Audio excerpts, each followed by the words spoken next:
Kai jama'a wai haddasa za a cin danko dan Allah ku saurari wannan. Assalamu alaikum warahmatullahi ta'ala wa barakatuh mutanen TikTok na wato in yi bayani akan Murza kuma bayanin da zan yi da ita akan ƴan unguwarsu. Ƴan unguwar sun yi reno sun kai karanta wallahi ku je kun ina ku je billahi lazi kun yi asara mu anan Niger wannan abin ba a yin shi mu nan Niger muna da haɗin kai kukin ma can kin ma an ce a Kano ne kadai ake wannan abin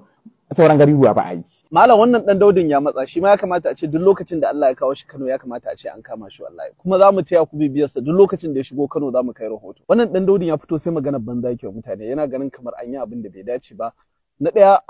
da hukuma a cikin wannan abin mutanen Kano gari kamar Kano gari na musulunci an fito an yi hukuncin da ya dace game da tarbiyya da al'adar Bahaushe ya fito yana ganin kamar mutanen garin ba san me suke ba hukuma bata san me take ba hizba bata san me take ba to wallahi ko a Nijar ne Murja take sai sun kama ta tunda yanzu in ka duba duk kasashen da Faransa ta mulka ba kasar da take musulunci kamar Nijar ko su Algeria su Morocco da suke Larabawa la ba su kai Nijar musulunci ba a duk kasashen da Faransa ta mulka ba kasar da ake kula da musulunci kamar Nijar to ko Nijar ba ta bari irin wannan rashin tarbiyyar ya ɓaci ba bai ta ka zo magana irin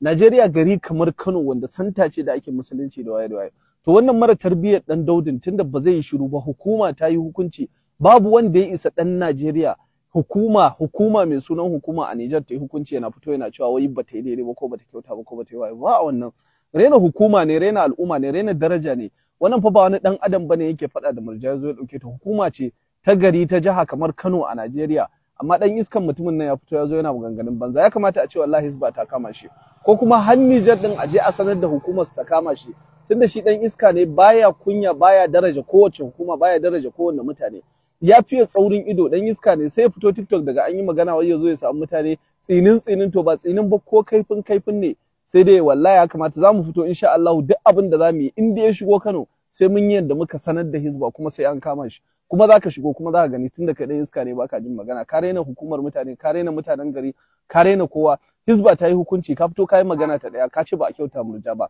ka yi ta biyu yanzu ka zo ta uku kana tuhumar mutanen Kano kana tuhumar mutanen waye kana tuhumar mutanen me